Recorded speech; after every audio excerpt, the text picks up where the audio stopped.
Mee koomentii kana wajji yaa dubbisne. Maaloo waleetoo waan aan jedhe obboleessi madaamii yeroo isiin mana hin jirretti dhufee kalaasii naaf miici jedha. Na bira dhaabbata. Yeroo isaan jiran ol jedheetu nana laala. Ani immoo madaamii tiyyatti himadhee jennaan yoon ani deeme barrii kee cufadhu naan jette. Ani nan sodaadha. Bineensi gizeeyyuun see akeekkachiisee jedha. Beekkachiisoo boolla qotachiisoo jedha.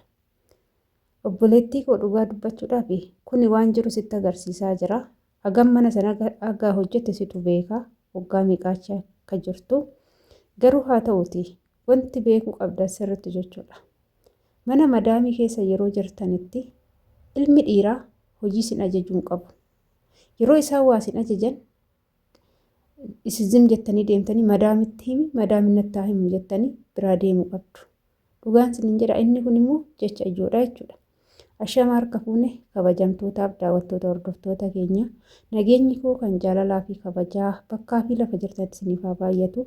Anis obboleettiin keessan bakkaa fi lafa jirutti waaqayyoof galannaa qabu nagaa fayyaa kootidha. Eegaa isinis akka nagaa fayyaa naaf taatan waaqayyoorraa abdii guddaan qaba. Egaa akkuma koomentii dubbisnee walitti deebinee warroonni mana keenya faarawaa taatan laayik sheer sabiskiraayib gochuun nu jabeessaa isiniin jechuu jaalanna. Warroonni furda akka waleetti furdachuu diddanii kiiloo dabaluu diddanii makaraa argitanii kinoo isa kana nyaadhaa. Wanti kuni guyyaatti galgala 2 guyyaa 2 nyaadhaa. Walii galatti guyyaatti 4 jechuudha. Baay'ee faayidaa guddaa qaba. Yoo danda'amaa ta'e garuu amma waqtiin kun tsooma. Yoo danda'amaa ta'e aannee wajjin shaayii wajjin jechuudha. Ganama 2 galgala 2 fayyadama shaggaadhaa siniin jechuu jaaladha. Ani faayidaa isaa argee jira garuu gizeetu hunda hojjechuu sana fee malee.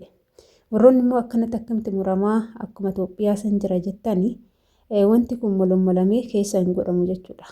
Warroonni buskuutii yookaan qoqorii jedhama biyyatti hojjechuu beektanii hin beektu. Warroonni hin beekne garuu lixi isaa zayitii isaatitti ibiddi baay'achuu yookaan immoo ibidda dabaluu qabdanii ibidda isaa sirriitti qannasuu qabdu. Zayitiin erga ho'ee zayitiin gaaluun qabu garmalee yoo gaalee dafee gubbaa diimichee keechi lixaa jechuudha. Kanaaf ibidda isaa sirriitti qannasuu qabdu. Zayitiis gaaluu hin qabu. Gizee keessa gootan harkaan qunxurtanii gizuma san moltanii akkana milkitatti gootanii keessa gadi gootuu jechuudha.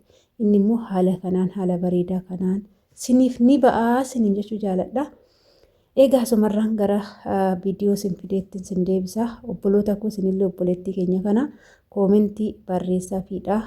Sinirraa waa baay'ee baratu. Namni tokko kophaa ofii aga dhiphatu namarraa waa baay'ee barata jechuudha. Haadhoo koo ani kanan si gorsu gola madaamii keessatti si jammar ilmi dhiiraa kana naa godhi jedhee si ajajuun hin barbaachisu. Inni lammaffaan immoo osoo inni mana jiru osoo inni kutaasaa keessa jiru ati kutaasaa ol seentee qulqulleechuunis hin barbaachisu. Ani mana ani jirutti dhiirotaatu baay'ata.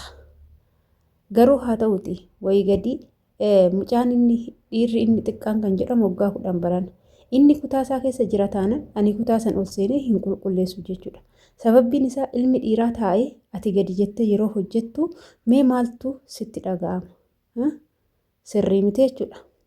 Inni lammaffaan immoo mikinyaanni gizee madaamiin manaa baate kootu kutaa kiyya naa qulqulleessisiin jedhu maalidha?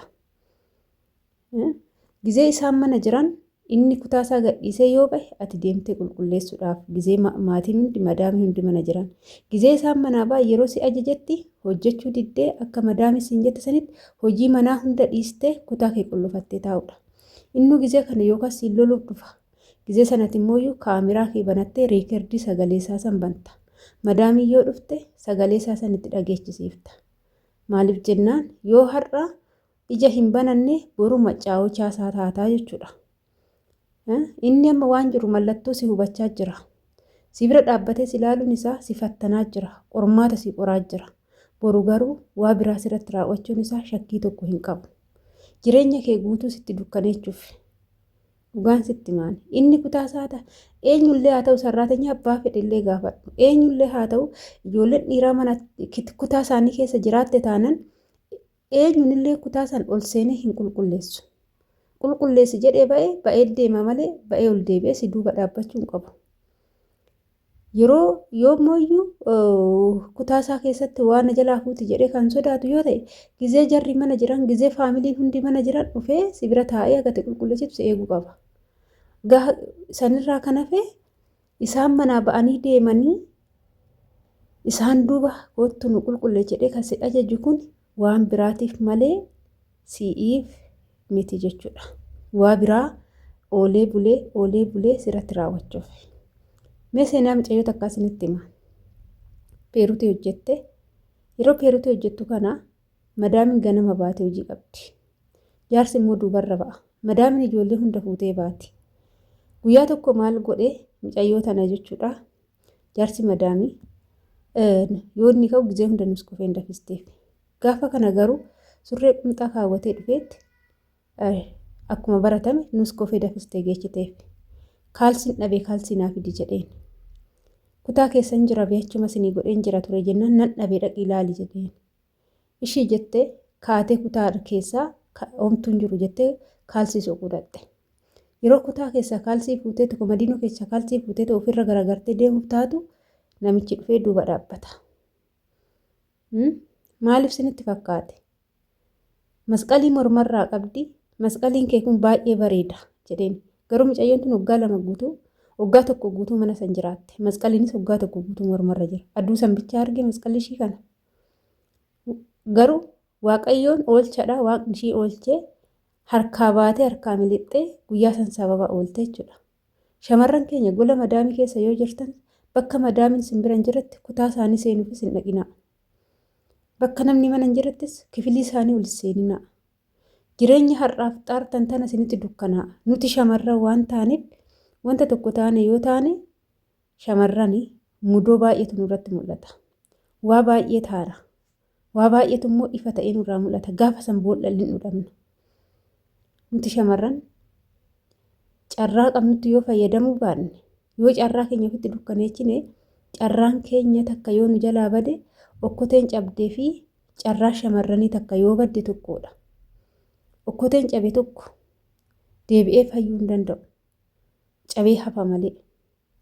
Nullee carraa keenya kana jabaannee yoo of eeguu baanne takka yoo cabne hin deebinu jechuudha. Bakka kalee sanitti deebinee dhaabbachuu hin dandeenyu jechuudha.